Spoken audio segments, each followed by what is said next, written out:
Welcome back to Animals at Home. My name is Dillon and thank you so much for tuning in today. Today I'm speaking with Matej and Zuzana Dolani, who are the creators behind the incredible YouTube account Living Zoology. Living Zoology already has over 100,000 subscribers, and they have several videos that have well over 1 million views. They have one of the most incredible wildlife nature documentary channels out there, especially if you are someone who enjoys learning about snakes or watching snakes in their wild environment, which I know everybody here does. They are just a two-person team for the most part. Most of their work is just the two of them, which I absolutely love. To me, it feels like they're bringing nature documentaries back to what they used to be when we were kids. You know, when you used to watch the Discovery Channel and Animal Planet and actually just get to watch animals in the wild. It's not sensationalized, or the host isn't running around and swinging snakes in the air. Matej and Zuzana have a very calm and peaceful way of creating content that just allows you to feel like you are actually sitting in the rainforest watching a Brazilian rainbow boa come right past your feet. And there's no question to me why their channel is doing so well, because I think so many of us yearn for being able to watch content that's not overproduced and sensationalized and crazy. It's just is what it is, and you get to sit there and hear the sounds of nature and learn a little bit about the species. And anyway, I'm rambling on because I do love this channel so much, and I absolutely had a blast chatting with them. In the conversation, we discussed how they got into this, how they actually just take a video from the idea of where to film and what species to look for, and actually go through with the entire process of making a full-blown documentary. We talk about how they film the snakes, what equipment they use, how they set up the lighting and whatnot. And we also finished the conversation discussing the African pet export market, animals that are coming from those countries in Africa that are being sold at sort of a broad scale, and it's actually a really important part of this conversation. So I hope you stick around to the very end, because it's about a 15-minute part of the conversation where it is so important, and we discuss the implications of these price lists, and we discuss things that you may have not thought about before. And not that many of it applies to us who are just, the everyday Joe Schmo keeper of reptiles, but it is part of our hobby. Part of our hobby is pulling wild venomous snakes out of the wild and selling them for dirt cheap, and utilizing the people in those countries to procure these animals in a very dangerous way. And anyway, again, I'm over talking here. This is a fantastic conversation. I know you will enjoy it. If you want to find any more information about this episode or any other episode of the podcast or any other podcast on this network, head to animalsathomenetwork.com. If you would like to join us over at Patreon, you can do that for as little as $3 a month over at patreon.com/animalsathome. There you'll have early access to episodes. You have the opportunity to submit questions to upcoming guests, and you can also join us over on the Discord server. We have lots of conversations on a daily basis about things reptile related. Well, Matej and Zuzana, welcome to the podcast. Thank you so much for being here. Thank you very much for having us. It's a pleasure, and greetings from the Czech Republic. Yes, thank you for inviting us.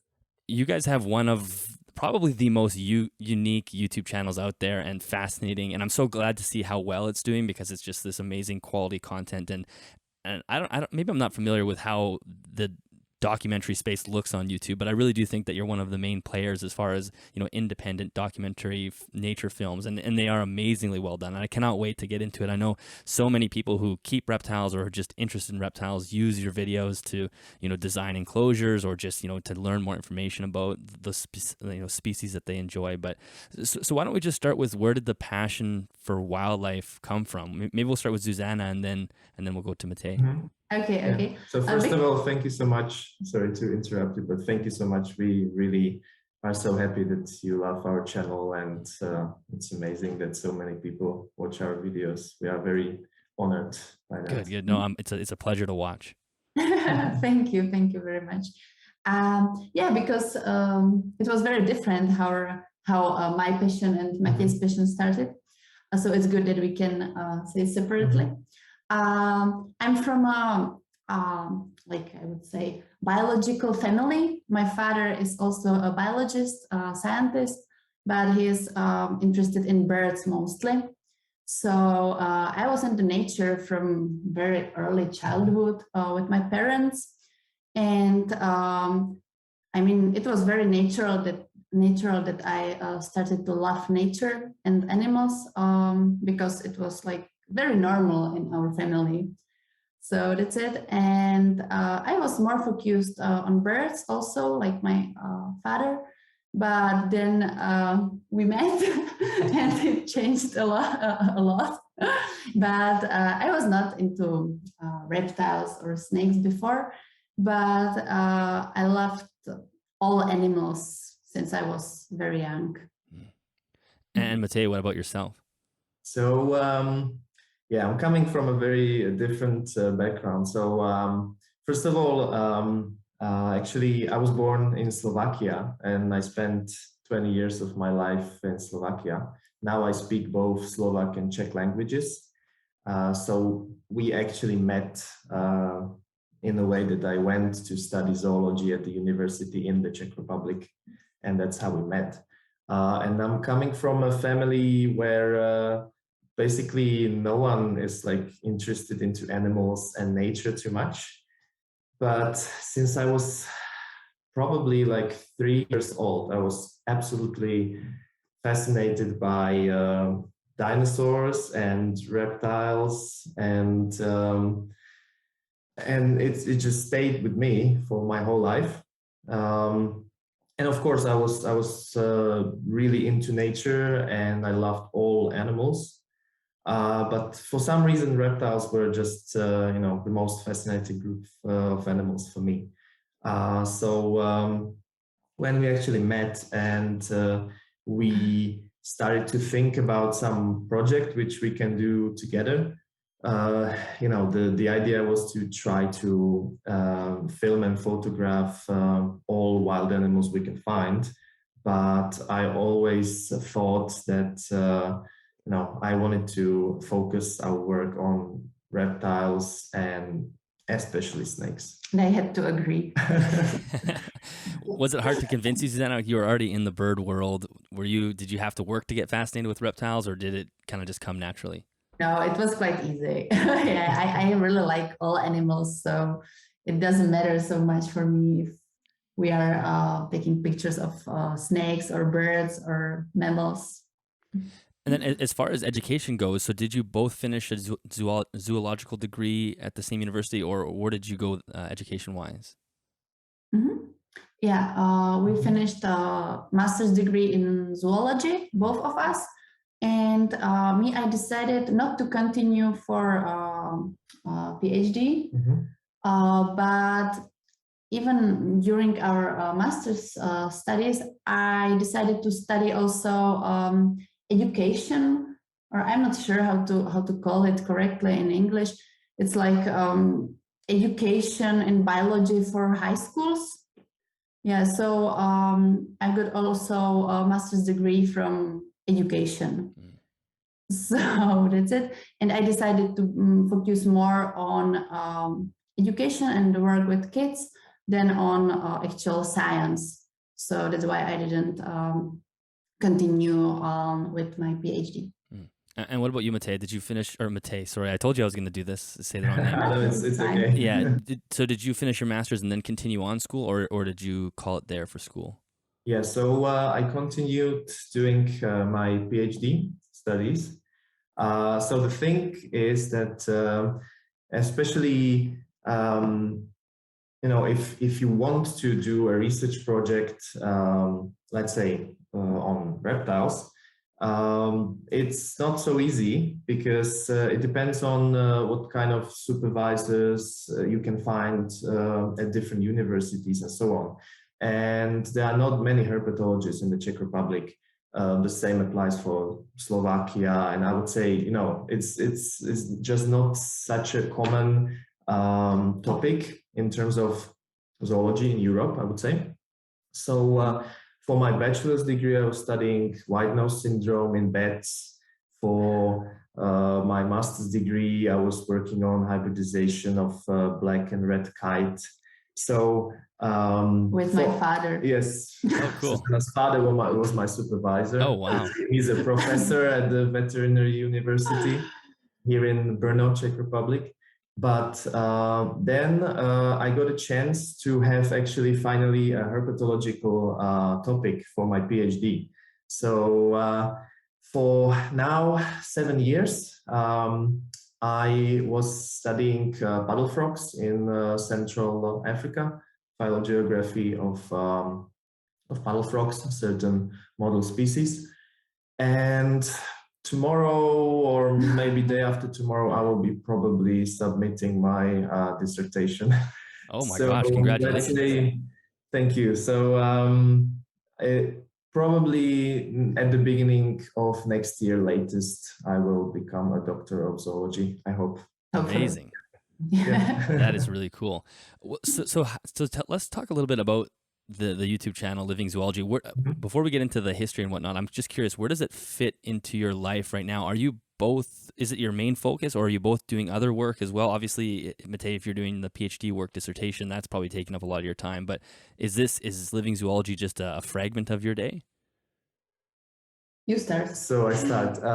So basically until 2020, I was working at a research institute. It's called Institute of Vertebrate Biology. That's where I was working. It was my job to work on a research grant. And it was also the work for my PhD thesis. But then I stopped working at the institute because the grant was finished. It's actually not easy to get a job in science here. So since then, I was shortly working for a travel agency focused on Africa, because I have a lot of experience from Africa. And as I said at the beginning, I love all animals. So I was guiding people on some safari tours. But since 2020, COVID came, so not much traveling. But since then, actually, our YouTube channel started to give me enough revenue. So this became my full-time job. And since then, I'm living my dream, and this is my full-time job. So I'm really filming snakes, creating videos, documentaries, answering to comments, and yeah, this is my main job for 2.5 years already. But it's a different thing in my case, because I do have another full-time job. I work as a teacher in a forest kindergarten. It's a special kindergarten because we are outside with kids all day. We spend outside in the nature, and we do have like small cottage hut or something like that where we can hide when it's really, really bad weather, or where we can have a rest after lunch or something like that. But but we spend most of our time outside, and it's my full-time job already for 6 years. 6 years, yeah. Just after I finished the university, I started to work there because actually me, my colleague, and our boss, we started the kindergarten in that time. So wow. Yeah, that's it. And I really love it because I can be outside in the nature with amazing kids, and yeah, that's great. Yeah, that sounds like a better learning environment. Yeah, sorry. Susanna is really great at educating kids and showing them the beauty of nature. So yeah, she's really happy at her work. I love that. We do not have enough of that in our civilization right now. So we need more forest kindergarten classes. That's really, really cool. Yeah. So then let's talk. Recommend it, definitely.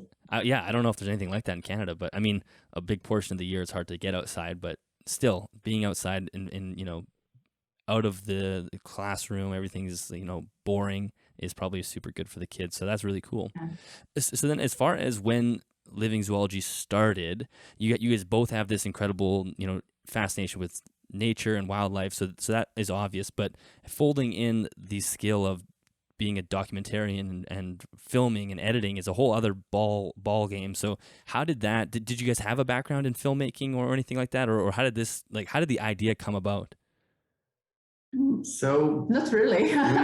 we basically learned everything by ourselves, or almost everything by studying, trying to improve ourselves and what we do and how we do it. I guess the passion for observing and documenting wildlife was quite common for us since we were young. Yeah. I always took pictures of animals I started to photograph more seriously when I was like 15, maybe 15, 16. And since that, so I continue. Yeah. So when I met Susanna at the university, she was already, very good wildlife photographer, and she was traveling a lot with her father when she was younger. Yeah. So she had experiences from expeditions when you were helping your father with during research the research on birds. Yeah, we were catching birds and taking ectoparasites from them, and yeah. So I didn't have much experience from nature, because obviously my parents were not into nature too much, and they were not biologists. But I was always when I was a kid, I was having some small camera and trying to document even nature or animals on some casual occasions. And then when I went to study at the university, slowly I was thinking that it's something what I want to do, at least in my free time. And I was always really passionate about documentaries. When I was a kid, I was watching documentaries, tons of documentaries. So, and I didn't realize it, but it was actually my dream to start filming animals and start telling my own stories about animals, and maybe show how I see animals, and this kind of point of view that nature can tell a story just by itself. You don't, and it's nicely, I think we nicely use it when we work with snakes, that snakes are the main actors. We don't need to be in front of camera and speak about the snake and handling it. So I bought a very small amateur video camera before our first trip to Thailand. Yeah, 2014. And then we were students, so we were saving money for a year, and then we went to Thailand for a first expedition, and we just went to nature with the camera, and we started to we try to find as many animals as we can. You can watch this documentary from Thailand. It's only in Czech language. Oh yeah, that's true. It's still on our channel. And you can see that it's a big difference than ours. So was the idea to go there and actually make this first documentary? Like, did you have the idea of creating a YouTube channel, or were you just going to go and film and then you use the film later for the YouTube channel? We already had the YouTube channel. Okay. Really? Yeah. I think we have the YouTube channel definitely since 2015. I'm not sure when exactly it started. But it wasn't the main idea. It was like, okay, we can put it on YouTube because it's the easiest platform how you can show it people and share. Yeah. But the main idea was that we can make some how you say it that we can make some screenings here in the Czech Republic, like travel screenings, because it's quite popular to show pictures, photos, videos from your travels here in the Czech Republic, in the university, for example, for other students and so on. Yeah. So, and I think the important thing to say also is that my whole childhood, I was dreaming about visiting tropical countries, and I was really fascinated by the biodiversity. But I was 22 when I first visited a country in the tropics, Madagascar, and since then I was really fascinated by traveling and seeing the animals. I was only reading about my whole life in books. So I was very passionate about trying to educate people. And as Susanna said, we started in a way that we were making presentations at the university with photos and short videos. But YouTube channel was kind of like a good way how to edit some first work and put it somewhere and see what people think about it. So then, was there a point where you're putting out a few videos? Was there a point where you realized, oh, this is actually could be something that you could do, or were you just sort of creating videos, editing them, and putting them out, and then eventually the channel started to grow? So much later. Yeah. Basically, the big growth of the channel came, I think, 2019. So, but I don't know, for some reason, but we were not creating many videos. Yes. Okay. We just made the big documentary. We started with short videos, I don't know, like 2 years back, 3 years back. In basically 2019, mostly, because the first idea was to actually create some nice documentaries, let's say even narrated documentaries. We still do this kind of work, but it takes 1 year, or in some cases it takes 6 years to create a 1 hour narrated nice documentary. And so we were not posting so many videos on our YouTube channel. And the first idea and how it actually started, I think, was that we started to go to check nature even before we went to Thailand. First, what we did was we started to walk in national parks in some natural areas, and we were trying to find animals and film some footage. And I always had this idea of making a documentary about snakes of the Czech Republic. And we just started to gather footage slowly. And I think after 2 or 3 years with a very amateur video camera, we managed to buy a second-hand camera from our colleague friend, who is now also freelancer wildlife filmmaker, but he's filming only animals in the Czech Republic.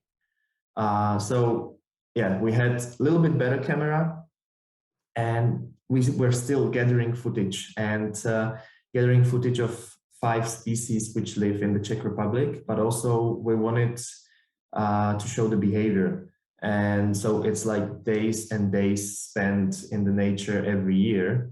And usually we filmed like 1 scene of cool behavior per year, because it's really mostly about luck. That's why it took us so much time, like 6 years. But you know, over time, this became like more and more serious, and we were getting better and better footage. And then we really came to the point where we had enough footage to make a documentary, first ever filmed, natural history documentary about snakes of the Czech Republic. But the thing with what we are talking, it would be nice to show. You will cut this. That we wanted to show the footage to people even before the documentary will be finished. So we started to put it more and more on the YouTube. And then we realized that people are interested in these shorter videos. Yeah. It started with trailers, but then, we basically realized, and that was a very important and interesting point for me personally, that we realized that we can make a short video, let's say 5-10 minutes, about 1 snake species. We don't need to go to the recording studio and pay the narrator for, narrating a script, but we just put there a natural sound, which we recorded in the same area where the snake lives, and we put information in the text. And for some reason, I didn't expect it at all. For some reason, people love it. And for example, recently, we had a video with a narration, and people who watch our channel are now writing us comments in a way that please come back to videos without narration and only sounds of nature, and it's beautiful. So I was never even thinking that this kind of approach will be interesting for people. And it's, of course, it's the way we want to present these animals, and we think it's beautiful and relaxing, but we were not expecting that people and viewers will actually like it, but it works somehow. Well, because it's so opposite of what we see on TV, right? TV is like music blasting, so sensationalized. The host is jumping onto a snake and like whatever, all this crazy stuff. And then those videos, I mean, I personally like the narrated videos as well, but both are they're so peaceful and relaxing, and it is what is happening in the wild. It's nothing more, and really you don't need to add anything to the natural world for it to be beautiful and for a spectacle. And that's what's crazy about your channel, is it sort of seems like it just kind of slowly came up out of nowhere, because suddenly, maybe it was around 2019, 2020, suddenly you know, those videos start popping up on my YouTube. I'm like, hold on, what is this? Whose channel is this? Because it's so mysterious. There's no people, and it's calm and relaxing, and you kind of have to dig to find some videos with you guys in it, and it's just I don't know how to describe it, but when you find it, you go, what is going on here? Because the videos are doing so well, and they're amazing to watch, and it's not a crazy person flying around in front of the camera trying to keep people's attention. Really, what I think you guys found is you don't need to do anything more than just filming nature to keep people's attention. Oh, yeah, thank you. Yeah, thank you very much. Yeah, that's what we want to show, that snakes are very peaceful, that if you don't make the action, snakes are not attacking you, they are not moving very quickly or something like that. And because many people think that if you just approach the snake, he will try to attack you, and it's a big action, but it's usually not like that. Yeah. So we want to show that it's many times very different than many people shows to the camera. Yeah, actually, during our expeditions, the most peaceful moments are usually the ones when we are filming a snake and we are just in the presence of a beautiful snake in its natural habitat, let's say an amazing rainforest or a vast desert. It's just the most peaceful moments. And yeah, the only thing we just do is we take out our camera and we record the video and audio, and that's it. Yeah. Did a mission or goals, like a set of goals, develop as the studio developed, or did you always have a certain mindset that you wanted to achieve with the videos, or where do you guys sit on that? In terms of achieving, I mean, really the only goal we had was to educate people and show them that snakes are amazing, beautiful, and not scary. And that's it. And really in the beginning, and not only in the beginning, not even later, we had no idea that it can grow and it can bring us some revenue or even become a full-time job for Mathieu. It really was something what we didn't expect at all. It was really a big passion for me, and I would say at least several documentaries, the narrated ones like The Last Kingdom of Dragons and these older ones, I basically edited them in the train when I was traveling to the research institute, and I was editing during the night after work. I just loved it really, really a lot, and I did it in my free time.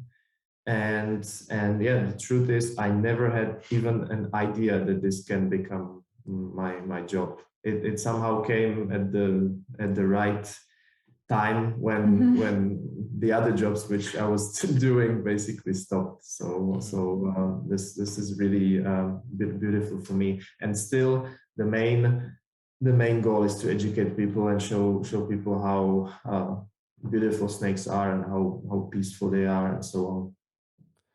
Yeah, well, and it goes back to like what I had said with, I think people are sort of craving that type of content because that's how documentaries used to be. You had said that at the beginning, early in your life, you like to watch documentaries. I think we all love to watch nature documentaries when we were kids. And then there's this strange change over time that now things are so crazy and sort of Hollywood style. And it's just nice to be able to know that that content can stand up. And I think now you have over 100,000 subscribers and you guys have videos with millions of views, which is just amazing. But I want to walk through sort of how you two produce these videos kind of from start to finish. But before we do that, how difficult is it to, you talked about a video taking 6 years to produce by, slowly collecting footage. How difficult it is to actually film wildlife documentaries? What are some of the challenges? I mean, it's not so difficult if we can do it just on our own. Yeah. So everybody can start to do these things. So that's what I want to say, because we are not a big team. We are just me and Mathieu.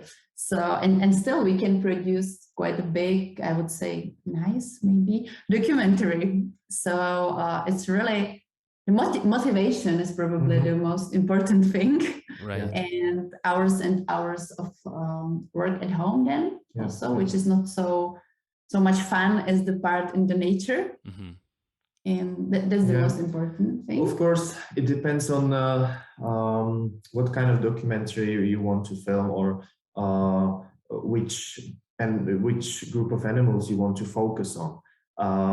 But these general things like recording a nice background sound, or filming landscapes, you just need to wake up at 4 or 5 and go out of your accommodation or tent, walk into the forest and spend 1 hour there recording natural sound, get eaten by mosquitoes in the Amazon forest or something like that. It's just dedication. Landscapes also. Now it's great that you can have good cameras, which are quite small. They can have like 1.5 kilos, for example. You can carry them almost everywhere. And as I said, then it depends. If you want to create a documentary about insects, you maybe don't need to leave your home city. You can film it, outside of your house in the garden. You just need to have special lenses for that, some special equipment. But yeah, I think nowadays you can tell interesting stories from nature with quite small amount of gear, and passion, dedication. Yes, you need a lot of time, motivation, and motivation to do it, I would say. And I'm sure patience. Yes, a lot of patience. You can't go out today and film an entire documentary. Yeah, you need to know that nature doesn't provide every day, and yeah, you need to be ready to come back from a full day of filming basically without any spectacular shot. Yeah. Maybe next time. Yeah. And what I tried to say, then the hard work starts when you come back home, because it takes so many hours of. Are you two editing the videos yourself too? I'm editing everything. Wow. So actually, that's I'm not patient enough. I can't. That's where your patience runs out. You can sit in the bush for hours and hours. Yeah. I can't do that. I think I'm lucky because I like both parts of the job a lot. I like to be in nature, filming animals or filming nature, but I also love to sit at the computer and actually tell the story. And have the chance to tell the story as I want it to be told. And for example, put the animals in front instead of people.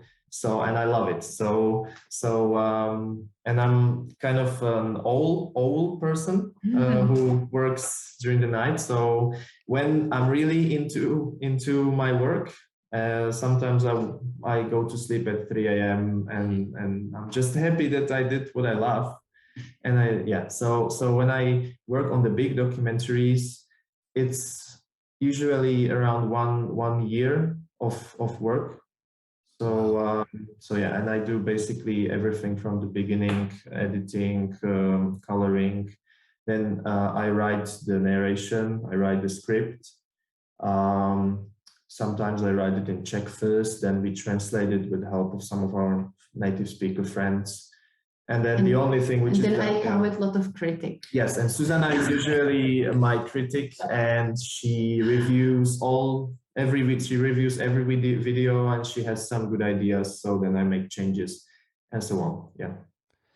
And I can imagine people who don't make videos probably don't realize how much video is basically garbage, like by the how much filming you do and how little footage you actually use. Do you think it's like, would it be like 80% of the video you take out in the wild you throw out, or?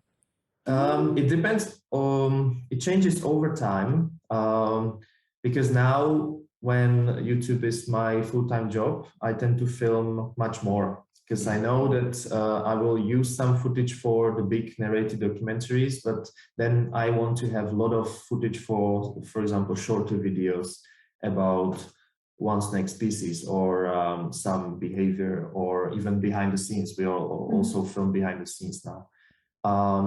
But it usually is like 7-8 hours of footage, and from that we can make maybe 45 1 hour long documentary, I would say. Yeah, that makes sense. Yeah, and you do have the sort of vlog style videos as well, which is kind of nice. People can see the YouTube behind, like, who's actually creating these documentaries. Have there been any major mistakes over time that you each could think of that you think, okay, next time, we learned from this? That's a good question. Yeah, it's a good question because we are learning all the time, and that's what I love about this. That you can have a lot of experience, for example, from Central Africa, let's say, and then you have a chance to travel to Florida, maybe, and you see snakes or animals which you haven't seen before, and maybe you think they behave in some way, but they behave differently, or they live in a certainly a little bit different habitat, and so on. So we actually made a lot of mistakes in terms of looking for some species in the wrong habitat, or looking during the night instead of in the morning, and things like that. And it's just the never-ending process of learning.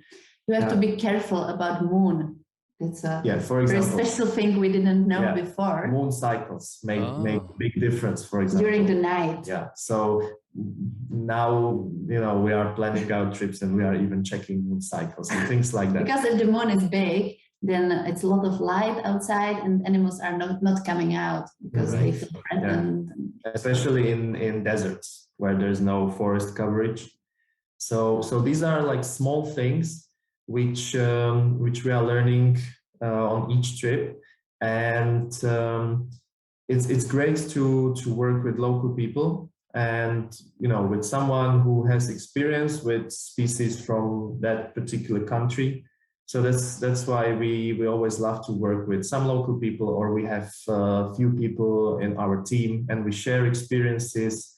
And it's usually really, really great to see or to hear knowledge from other people, or to see how they look for snakes, because there are different methods, and for each species you can use maybe a little bit different approach.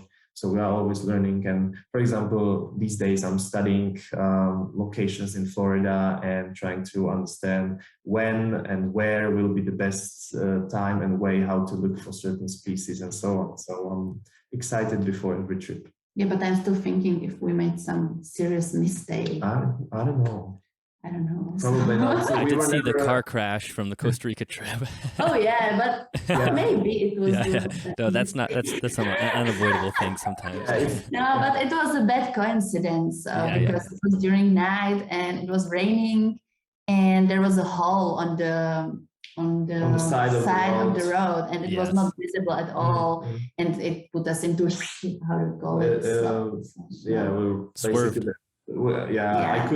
I couldn't make the car go back to the road. We were thinking about this many times again and again, and we couldn't avoid. That stuff happens sometimes. That sort of stuff is unavoidable. But okay, we could stop the car and not continue because of the rain, but we were only 10 kilometers away from the place where we were going. So sometimes stuff like that happens. Exactly. You guys carried on and you finished it all off. So So kind of getting on. But it was definitely the most the worst moment on our I can imagine expeditions. Definitely, or at least one of the worst. So let's discuss how you go kind of start to finish. You guys just recently, was it last week or the week before, released the African documentary, the full documentary, narrated documentary, which was amazing. I watched it again yesterday. For anyone that hasn't watched it, you have to go watch it because it's really incredible.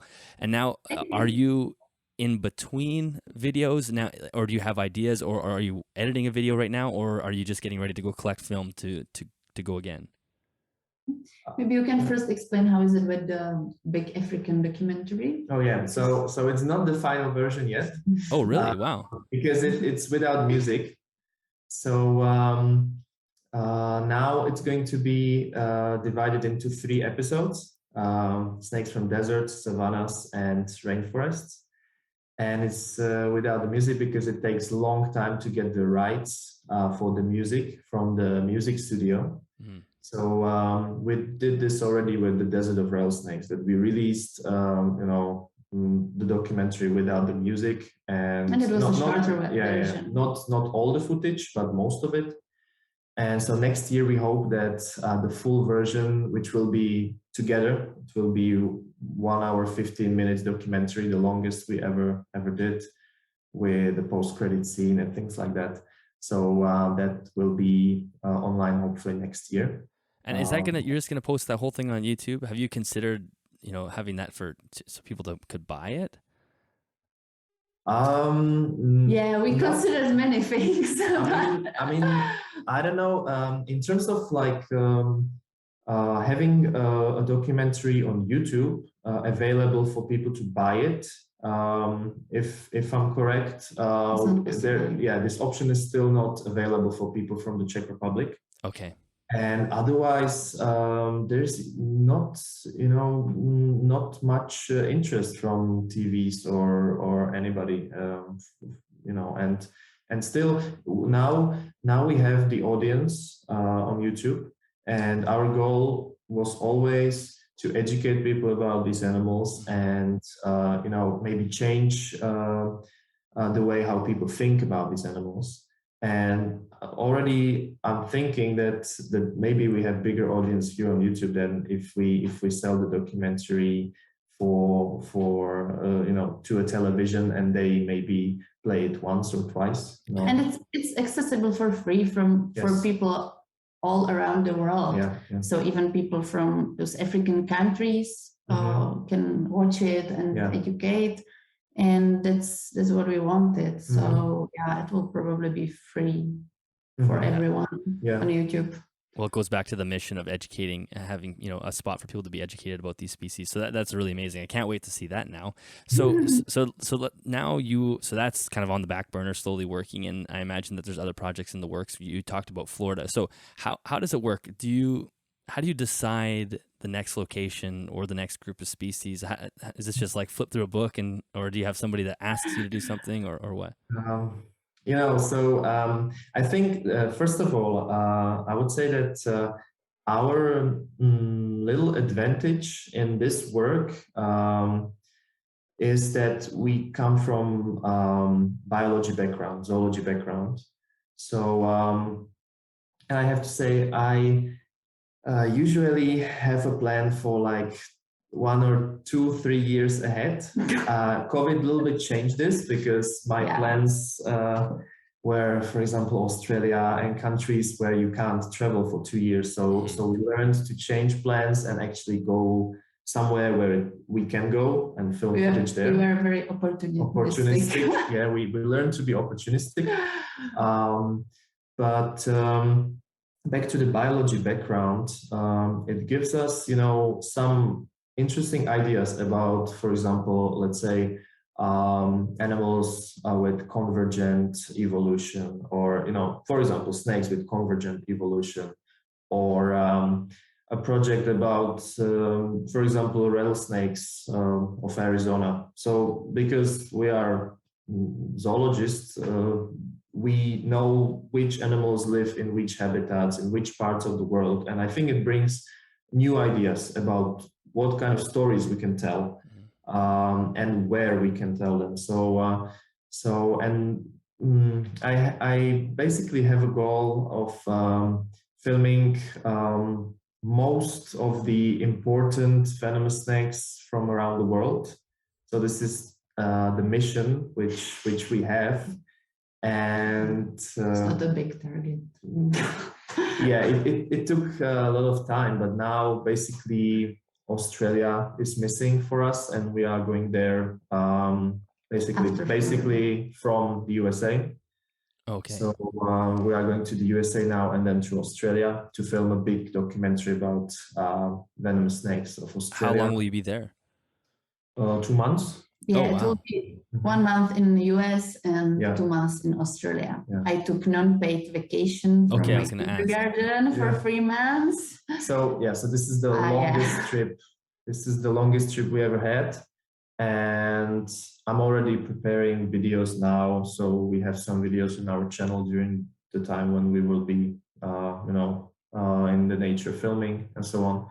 So we have many plans, many ideas, and it's usually just about time and finances, and we try to squeeze as many ideas as we can to our schedule. Yeah. Wow, that's amazing. So let's just fast forward. Let's say you're in one of these settings, either Australia or Florida, and you have a target list of species that you want to get.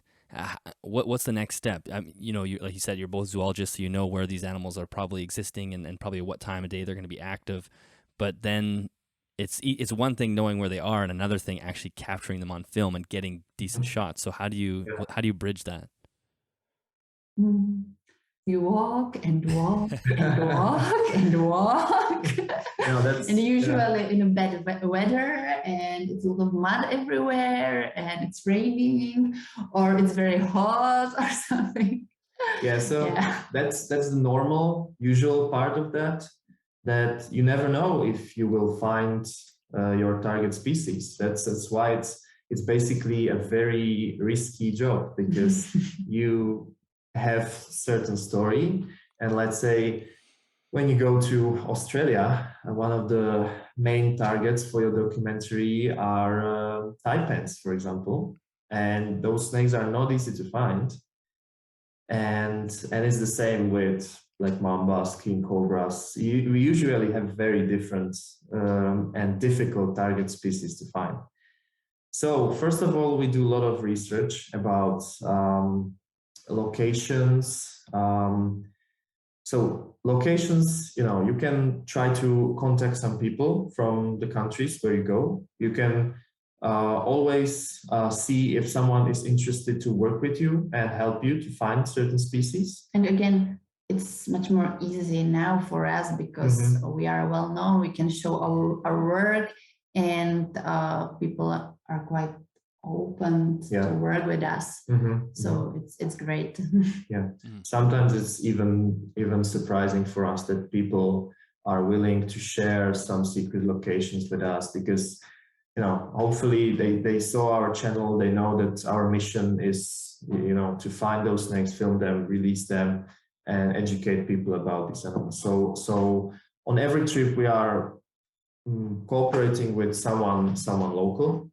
And also we try to incorporate, for example, the human-snake conflict, snake bite topic into our documentaries. Or some research. So we like to work with people who extract venom, people who rescue snakes, some researchers, telemetric projects, stuff like that.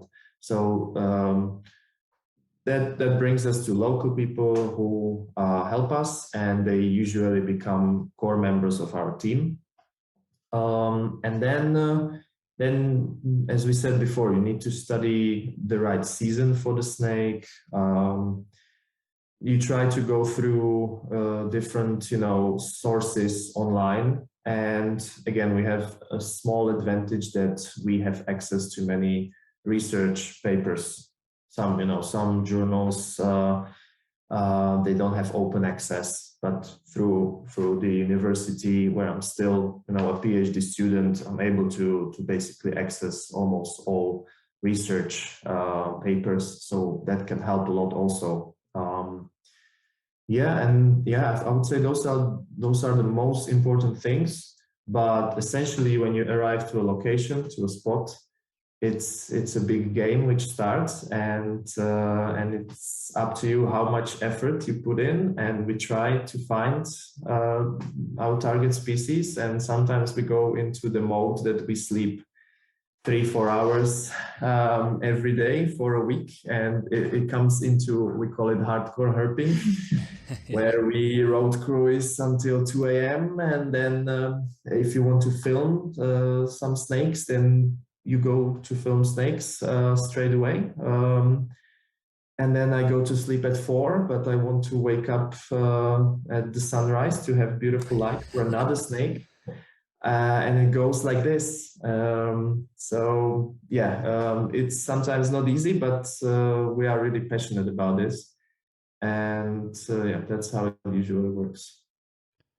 Yeah, that's amazing. So I know if you're working with research teams and whatnot, you guys are helping collect the animals. I'm sure they sort of do measurements and tag them and whatnot. Is that an opportunity for you to film? Obviously, you can film the actual, capture and bagging and whatnot, but then once you release them back into the environment, is that an opportunity to get some good footage of them moving through, or are they too stressed and it's too chaotic?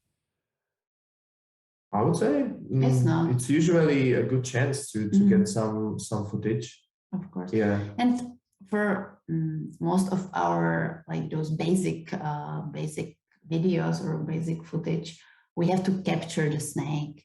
It's not easy to film snakes in situ because they disappear very quickly. Right. So if you want to film a snake, you need a little bit of handling, and we do it in the way that we handle the snake, but very naturally. And after a few minutes, the snake is calm and behaves naturally, slithers, look around, and so on.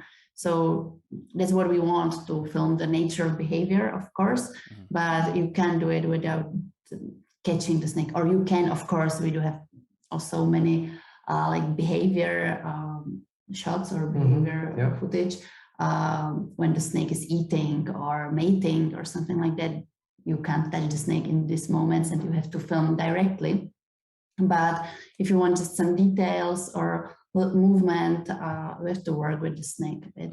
But it's amazing that if you are calm and gentle, snake is also relaxed and not nervous at all, and it can work even with mambas, for example. Yeah.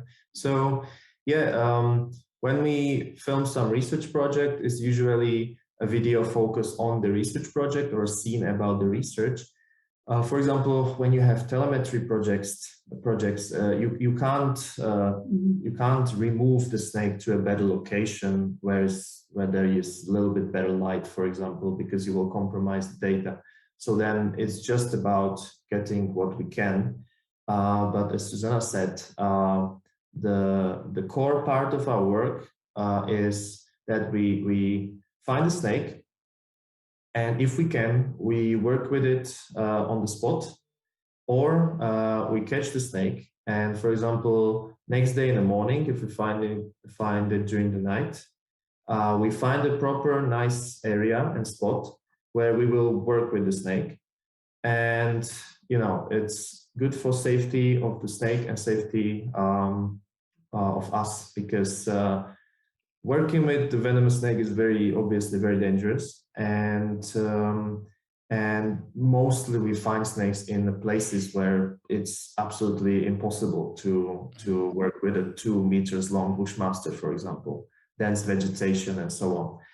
But as Susanna said, we work with the snake in a way that we basically almost don't touch it for long periods of time. That's the advantage of actually thinking ahead about the spot where you want to work with the snake, because if you pick a good spot, you can basically release the snake there and you can observe what it does. And we just have our cameras in front of us and we look what's happening. And when you are not making fast movements and not touching the snake, not scaring the snake, many snakes, they just start to behave naturally. And they just the vipers, they go somewhere behind the bush, under the bush, they coil themselves and they stay there. So when the snake stops, I can film details of the scales, details of the head. When it starts to move, I take my camera from the tripod, I make a movement shot, and this is how we work. We just operate around the snake, and the snake in the nature, it's the main scene, and we are just trying to capture most of it. Yeah, and of course, welfare of the animal is very important for us. So we do have quite strict protocol how to do all these things. For example, we always release the snake at the exactly same spot where we found it. We never touch venomous snakes by hands. We always use tools like snake tongues, snake hooks, which is gentle for the snake and also very safe for us. What else? We don't keep snakes for a longer time, just for one day. For example, if we find it during the night, we film it next day during the morning, for example. I'm thinking. Yeah, those are the most. Yeah, those are the most important things, I would say. Yeah. Yeah, I So mean, when we see the footage, the Bushmaster, for example, it just seems like it's a relaxed. Like that's why I asked, because it never seems like the snakes that you're filming are, panicked or trying to get away from a predator, or tongues flicking fast or whatnot. They're all relaxed and sort of in that exploratory and that's mode. the thing, you can see it on the animal if it's Right. stressed and Exactly. panicked and so on. So it's also our target to film the natural behavior. Yeah, as it's usually said in a way that calm person or calm handler equals calm snake. So it depends how you handle the snake or how you behave around the snake. And that's why we don't like most of the snake programs which you can see out there, because it's obvious that people who are presenting these shows, they have the option to be calm and present the snake in a calm way, but instead they do it in this kind of dramatic way. And I think it's just bad presentation for the animal, because the animal looks agitated and nervous. And the interesting thing is that this happens to us very often. Before we start to work with a certain deadly venomous snake species, we ask people who work with these snakes, for example, we ask locals. And very often people tell us, oh, terciopels, they are so aggressive, really, really dangerous. And we worked with, I don't know, 25 individuals during 2 trips to Costa Rica. None of them was striking. All of them were totally calm. And this happens to us with other snake species. We basically didn't have an experience with the snake, which was like terrifying, and that we wanted to, go far away from the snake and not approach it slowly. So I really think from our experience from around the world, snakes just have this very bad reputation, and often it's caused by the fact how people present them. Yeah. And that's why we started to film also behind the scenes videos, because we wanted to show how we work, and that if you're calm, the snake is also calm, and no drama. Yeah, no, I think that's definitely the way to do it. And as far as equipment used, maybe this is a little bit too nerdy for people, but maybe you could tell us the cameras you're using or the type of equipment you're using to get these shots. Are you using lighting, and then what type of cameras? So the equipment which we have is actually quite basic, I would say, in terms of numbers. An iPhone? No, iPhone not. Old iPhone 6. So or drone. We have now we have 2 drones, but we basically bought the second one before our summer holiday to Croatia and Montenegro. So our main drone until now was Mavic Air, which is now quite an old drone, but it's quite small, good for traveling. Then now we have DJI Mini 2, which is also a very tiny, basic one, basic small one.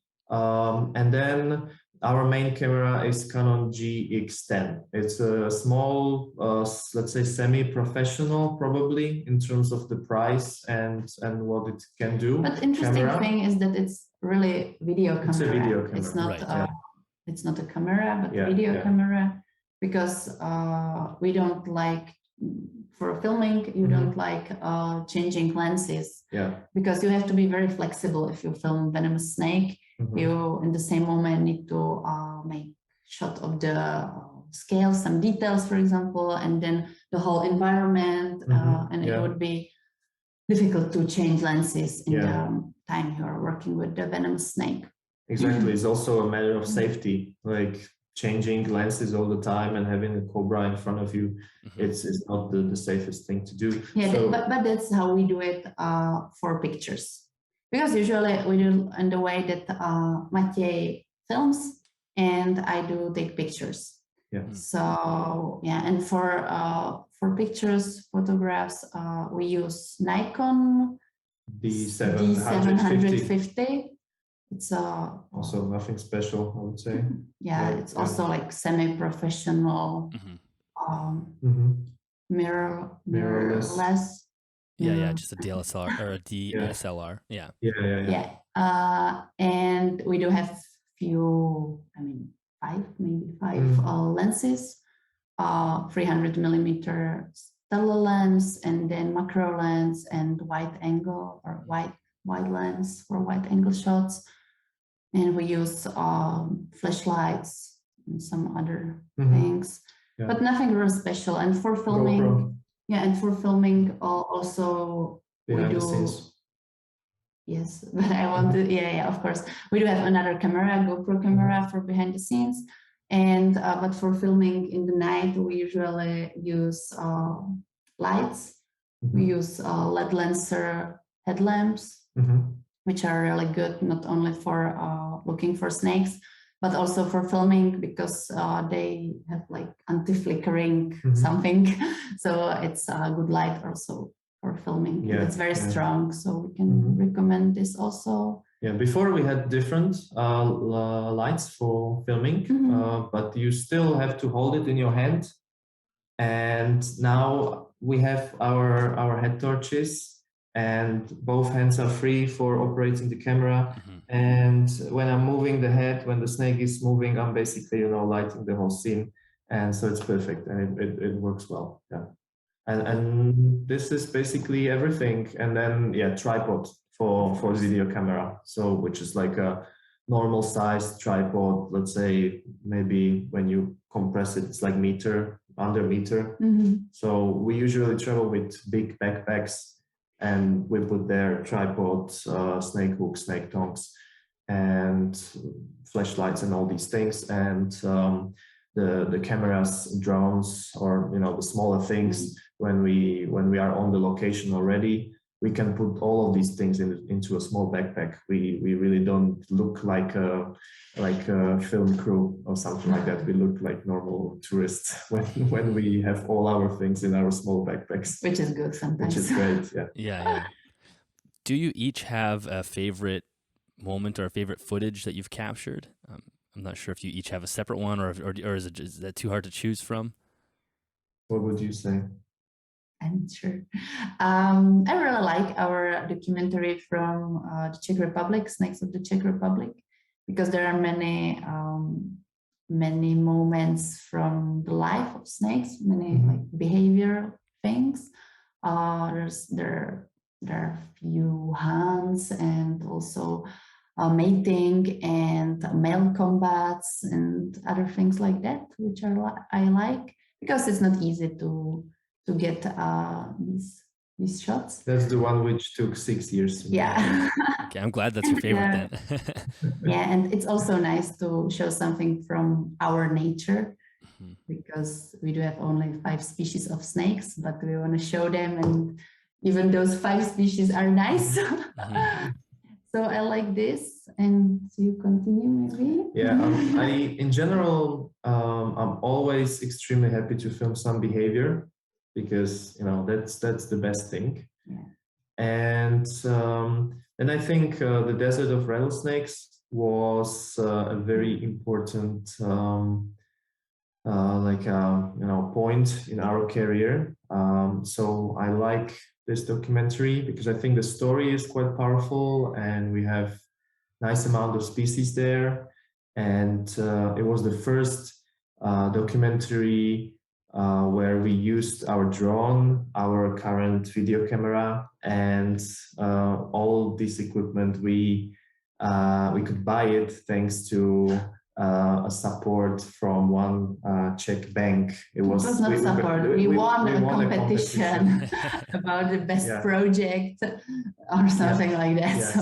But this was a big point, game changer, because since then, 2018, we have this equipment, 4K, 50 frames per second, and it's already the best video quality, which we are presenting until now. But I know which footage I like. I like our spitting cobras. Oh, yeah. Spitting cobras, because it took us a lot of time to figure out how to get a good shot and good footage, and it was successful. And I like this footage also.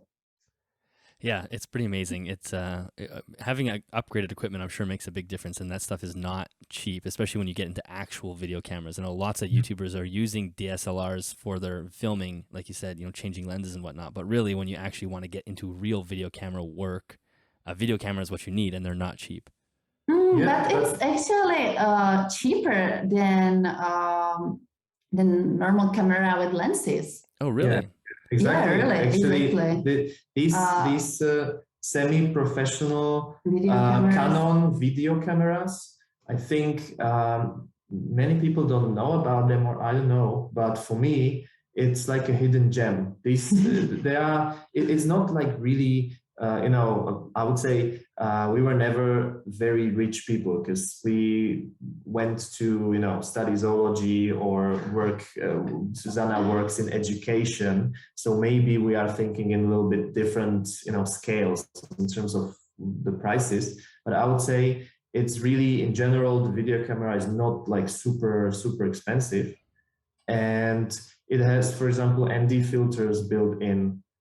So you press one button and you have different ND filter on your lens, which is super helpful when for example, the weather changes and you have direct sunlight, or then the clouds come in and stuff like that. And if you have normal photo camera and you change lenses, you need to take the ND filter down and put it on. And these small things, which are super useful in the field. I can shoot wide angle shot and then just zoom in and make a big detail of the snake's head, and otherwise I would need to change lenses. So it's very useful. It's very small and compact, and not so expensive. Yeah, we don't know the prices right now. Of course, we bought it a few years ago. And the other thing is that we always buy second-hand equipment because it's much cheaper, and usually it's very useful also. And there's not a difference between for example, between new lens and second-hand lens, but the price is much cheaper. But still, I would say that my camera equipment at all those lenses. Yeah, once you add the lenses in. Yeah, it was more expensive than the video camera. Definitely. Yeah, that's good. A good tip for people to know, because like I said, so many people gravitate towards the photo camera to do their filming, and there's like issues with that as well. A lot of them overheat, and a lot of them you can only film for 30 minutes at a time, depending on where you live. It's weird rules like that, and people forget that video cameras actually exist, and it's nice to know that they're actually cheaper than the photo camera. I know that there's recently in the herpetological or herpetology community, there was Dave Kaufman went out to Africa to film a video of ball pythons. I don't know if you guys had seen this yet, but I'm sure there's many. We haven't seen it yet, but yeah, we are looking forward to see it. And also because we actually almost went to Togo this March this year. So it's one of our plans for future. Okay, that's what I was getting to. There's many people listening to this that are probably hoping that you guys will go down and do a documentary on ball pythons and other animals in that area. And so that is on the list then? Yes, that is on the list. And we were almost going there in March, but then India opened borders, and I love India, and I was not there for, I think, 3 years. So I decided to go to India. It was really like, we almost bought air tickets to Togo, and then it was like, just check for last time that India is still closed. Oh no, India is opening borders. Okay, no, let's go to India and Togo next year. So it was really difficult. It was like king cobras, mambas, Gabon vipers. I wanted to go to both places, but we had to choose just one. Because we are still missing the fourth mamba. Yeah, it's the last mamba species which is missing. So we definitely want to go to West Africa and And which mamba species is that? Is that West African green mamba? Oh yeah, the green mamba. Okay. Yeah. Awesome. So I want to talk a little bit about snake behavior. You talked about, enjoying, filming that. Is there any moments of filming snake behavior that sticks out for each of you, of something that was really fascinating or maybe surprising? Yeah, I will again talk about Czech Republic because we filmed dice snakes catching and eating fish. And the fish was huge, like really huge. And I was like, no, the snake can't eat this fish. It's impossible. But 2 hours later, or maybe 1 hour later, the fish was inside the snake. Wow. And the snake was moving to the water and disappearing. Amazing. So, Yeah, I would say in general, we learned that we should never put snakes into some boxes. Like, let's say, think that this species is only terrestrial because people think so, or you read it online. Even from people who maybe keep these snakes, and they think that the snake just needs to live in this kind of environment. From our experience, in the nature, there are usually not very strict borders between habitats, and it's very variable. And we find snakes in maybe sometimes very surprising places, like rhinoceros vipers in a very dry forests. And people usually think that they need super high humidity. And when we post our pictures, some people tell us that we put the snake there and it's not native there. Things like that. Or seeing recently in India, seeing a green keelback, a snake which should be strictly terrestrial, I would say, or it should be, most people would say. But we saw it climbing nicely up in the bush. Many viper species, even though people think they are strictly terrestrial, they climb. And for example, during our summer holiday in Croatia and Montenegro 2 weeks ago, finally, for the first time, we saw a nosed horn viper up in the bush, which is the snake which we have in our logo, because it's the first snake, venomous snake, which we found together. So it's kind of like important snake for us, and one of the most venomous snakes of Europe. And it took us a long time to actually see it up in the tree in situ. So but now we can say it's true. Yeah, they can climb. So I think it's important to think out of the box a little bit, and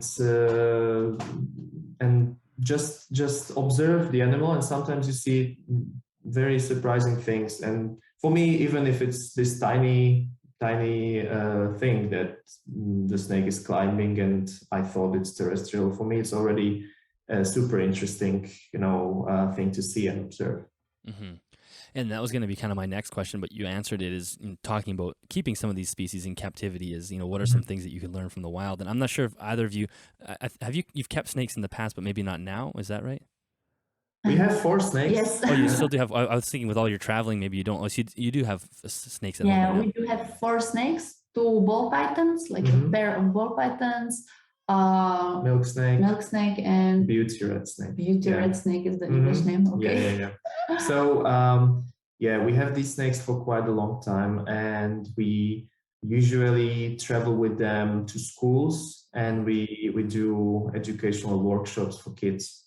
So these are our pet snakes who are used to being handled, and we can, they're very patient. Yeah, very patient with 3-year-old kids and so on. And so yeah. For high school students, it's maybe worse than 3-year-old kids. So we have 4 snakes, but only species which are easy to keep, and we can travel, and we always have someone who takes care of them, who comes and my brave mom. Yeah, we were recently teaching Susanna's mother how to feed snakes with mice and so because usually we are gone for 1 month maximum or something like that. So they can stay at home without feeding. But now for 3 months, my mom has to come and feed them. So it was big training lesson for her last week. Good luck for mom. Hopefully, I'm sure she'll be fine. She will be. Yeah. But when I was younger, I was keeping snakes. It was always non-venomous species, but I was sometimes, having some species which are quite bitey, like tree boas, and I was working with them only with hooks, for example, and this was my way how to basically learn how to handle venomous snakes. I was thinking that the snake might be a cobra, or might be a venomous snake, and that's how I was preparing myself for traveling. And I think this is quite interesting for me, and I'm very proud of it, that most of our experience of working with cobras and other deadly venomous snakes, it's with wild snakes. So we were not like trained before to work with captive snakes. And I've never handled captive venomous snake. I don't think there's too many people that can say that. And we can say that there's a big difference in behavior of a wild snake and a captive snake. So sometimes people, for example, they say they found a snake and they bring the snake to us and they say you can film it, and we put the snake in the natural environment, and we can see and we can tell that that's not the wild snake. You see it on the behavior, how it reacts, and we can even see, we can estimate for how long the snake was kept, for example. So yeah, I think working with wild snakes gives you a lot of experience, and it's certainly very different from keeping snakes. So what are some of those things that you would notice as a difference? Is it just in general, and a wild animal is a lot more intense in their movements and their patterns of behavior? Or? Yeah, I would say they have much bigger personality. You see much more of their personality if you work with several individuals of same species of let's say, for example, cobras are very interesting in this. You can have a cobra which is totally phlegmatic, an individual, but doesn't care that you are walking slowly next to it, you are filming the movement. It's so chilled. Then you have on the other side of the scale, you have an individual which is standing up and it's always defensive, and you actually want to film the natural behavior. So you go 10 meters from the snake and you just sit down and you don't move for 25 minutes. And you can't believe it, but the snake is still standing up watching you and it's still nervous, or I don't know, it's still angry. So you have these huge differences in behavior of wild snakes, and they usually show you their personality. You can have a snake which is totally chilled, doesn't care if you walk around it, film it from different angles. And the second, when you touch it with a hook and you want to move it, it starts to strike, it's angry. Those are just examples. Mm-hmm. And when we work with captive snakes, these personalities seem to be like suppressed. The reactions are not so strong. Or if someone brings you a captive snake and you put it in a natural environment, you see that the snake is confused. It doesn't know what's happening. Mm. For example, I remember puff adder, and the snake was just going in circles. It looked super confused. What's happening with it? It didn't go anywhere, basically. It was just like trying to find a place to hide. But you saw that it's probably kept in a tank or in a small area for a long time. And now it was in this huge space in the savannah, and it totally didn't know what to do. So those are just few examples where you kind of see that the snake is out of its place and it's not used to be, for example, in natural environment. So, I probably can't say but of course there are, I don't want to say that it's like always like this, in behavior you have so many different nuances and differences. Yeah, but for example, we had the experience with Ashes spitting cobra also, yes. Which was from captivity, but we wanted to film it to make a species profile for the Eastern venomous, East African venom supplies. Yeah. Oh, yeah. And we just needed footage for this species profile videos for them. So, and we didn't get video of wild Ashes spitting cobra, the adult one. We had just juvenile. Baby. And it was almost impossible to get some nice footage of the captive snake when we put it outside. It was not moving, just looking. But it was, the snake was not in a bad condition or something. It was just maybe lazy to move so much, or I don't know. I would say in general, we don't get a lot of footage of some action or behavior from these. And of course, it snakes. was not spitting because it's used to people, for example, these things.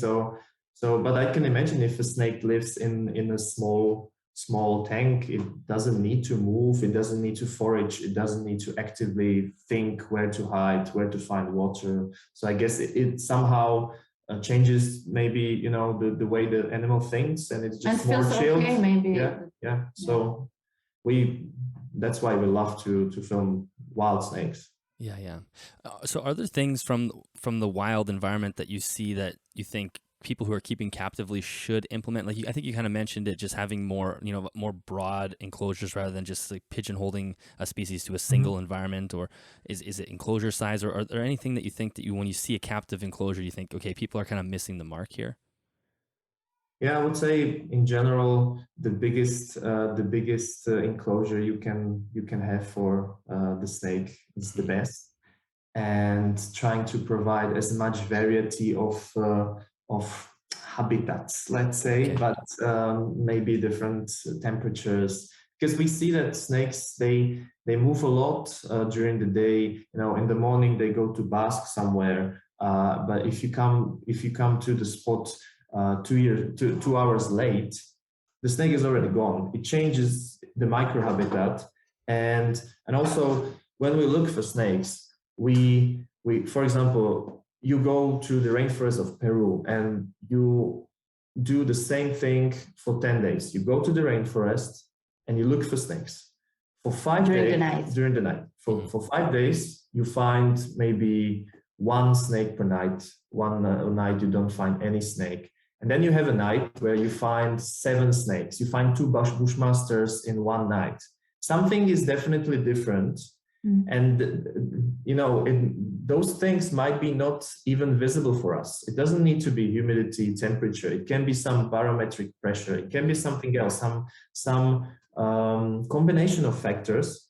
And we see this a lot. There's something what we don't see. And that's why it's so difficult to find snakes sometimes, because you try hard, but some conditions are just not correct. It's maybe too dry, maybe something is different. And but it's almost impossible to say what's the thing which makes the difference. Yeah, that's why I would say. And it's even more difficult to do it in the enclosure.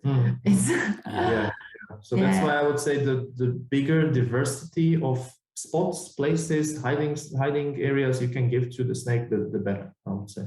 I think always, but keepers knows that. Keepers know that you have to observe your animal and maybe learn from his behavior. What's the best for him? It can.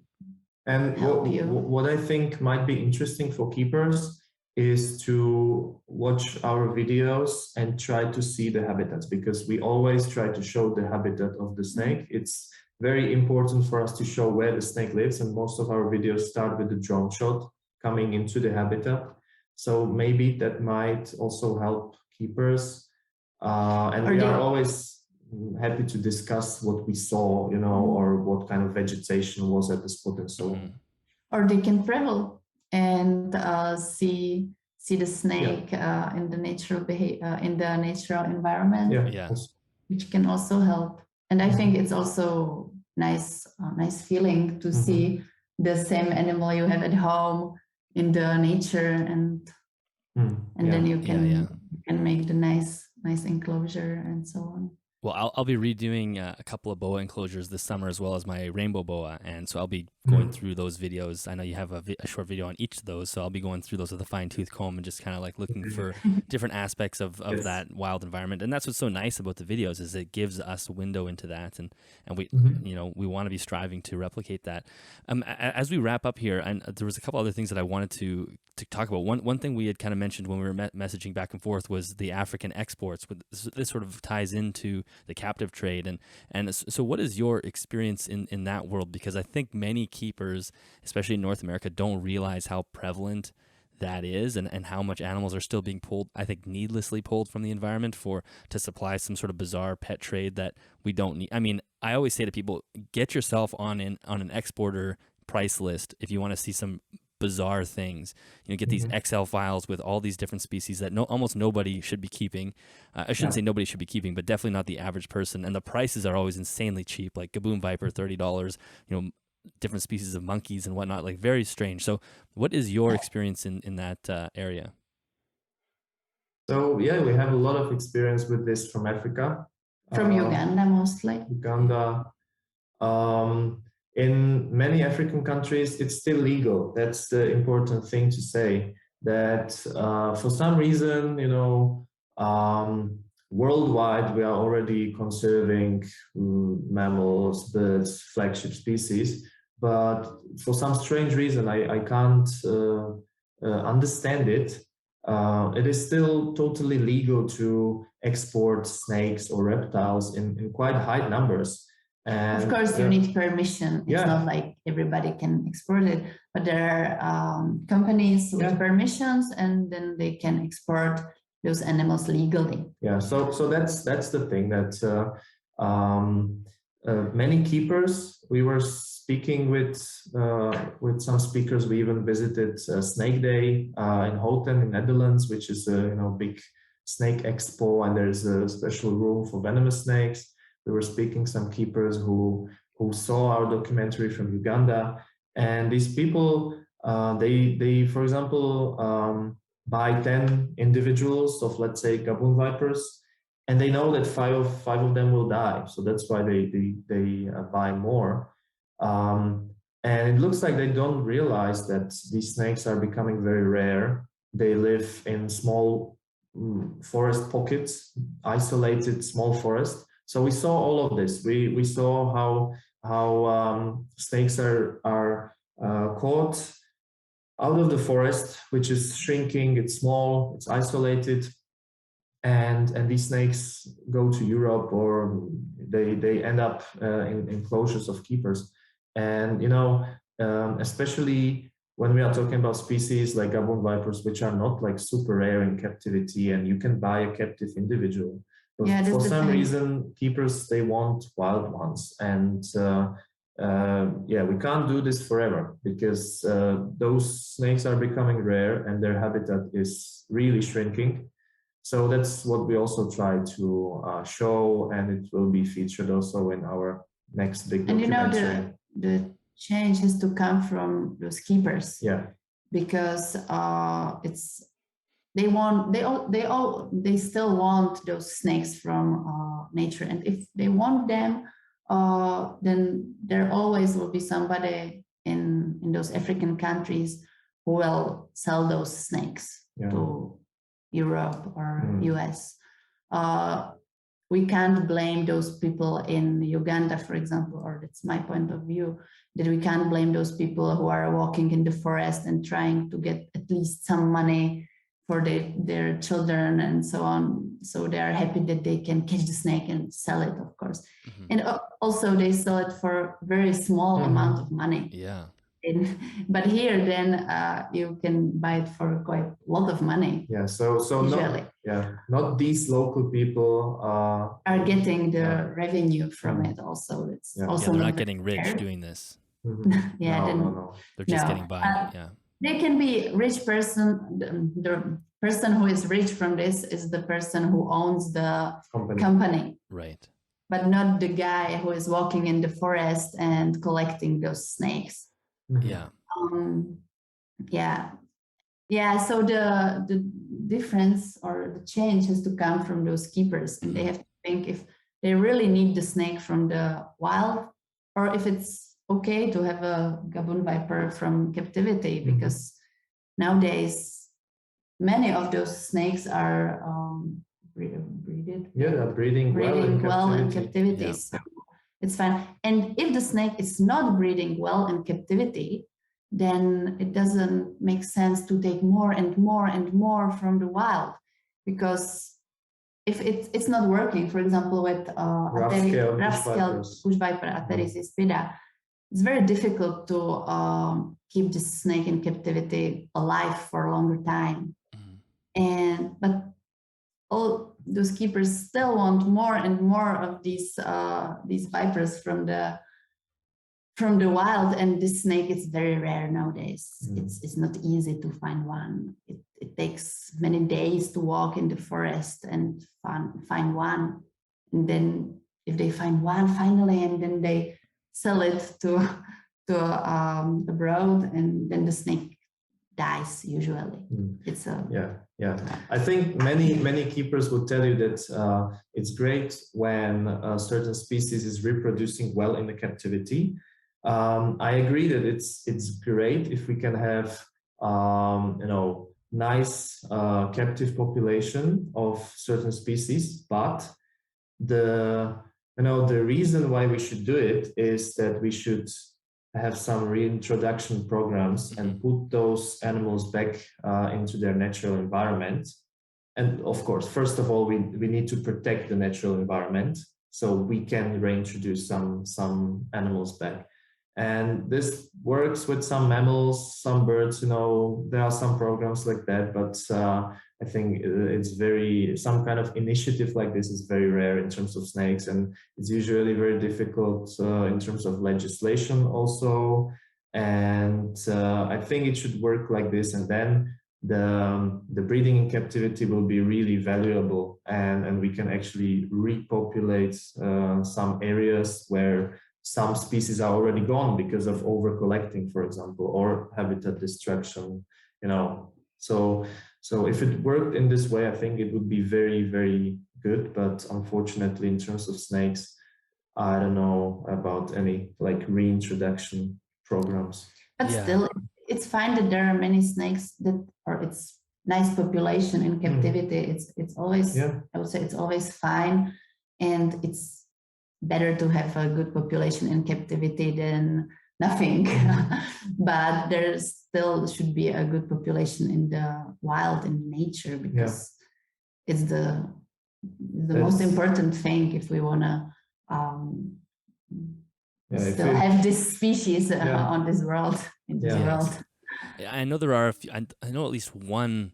There's a group working with Eastern indigo, the large black colubrid in North America, that's working with introducing them back into Georgia and Florida. Maybe not Florida, I think Georgia.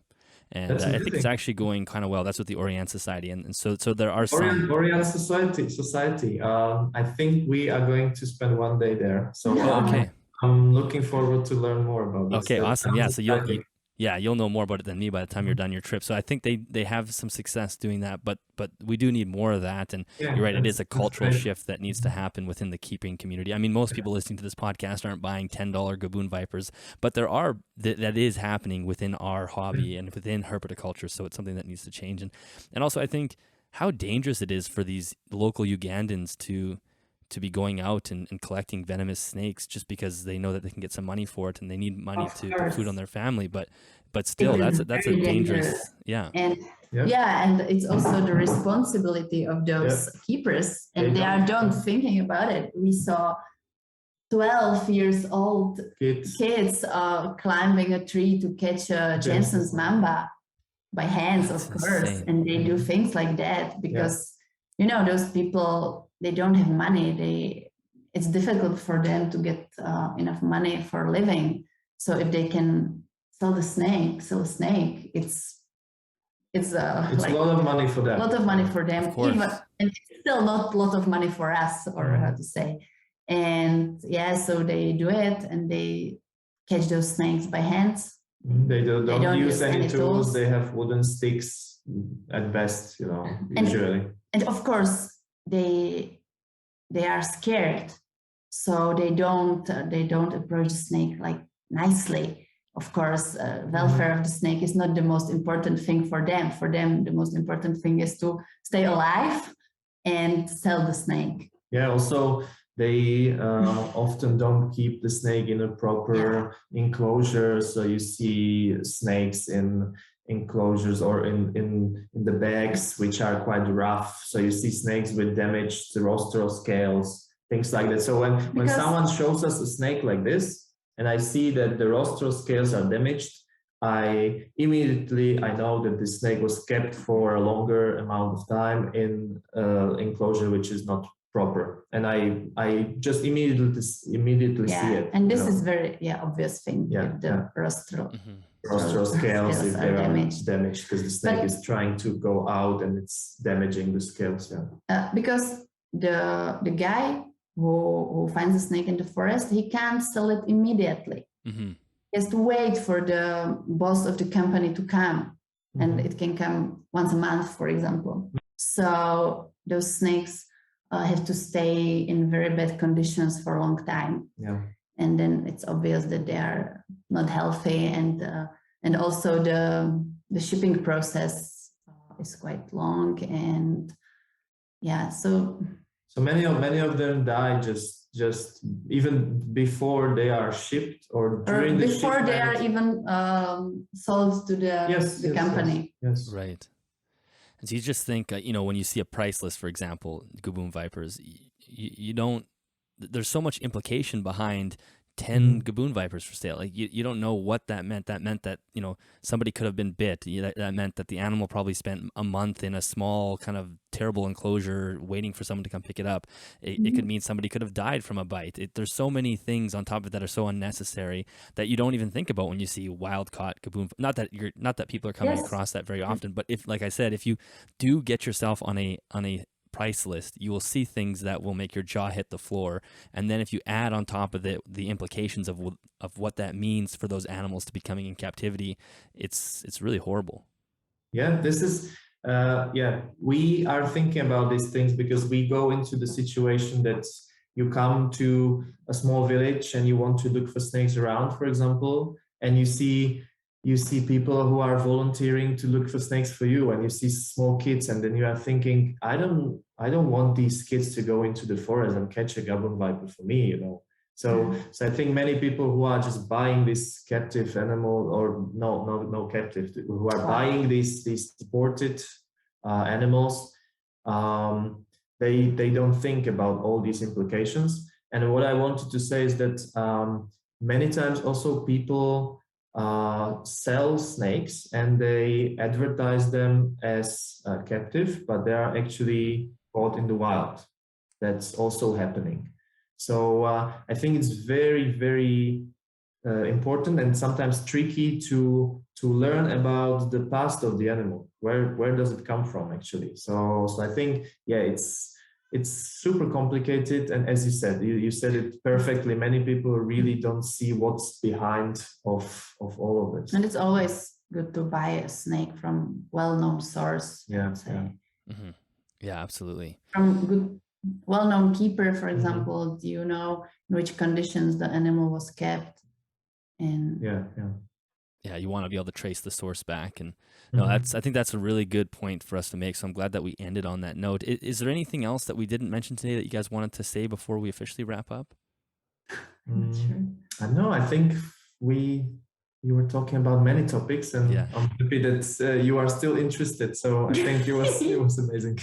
Yes. Well, Matej, Zuzana, thank you so much. It was a blast having a chat with you guys. I can't wait to watch more of the videos that you guys produce. Can you let everybody know where they can find you, either social media, the YouTube channel, website, and whatnot?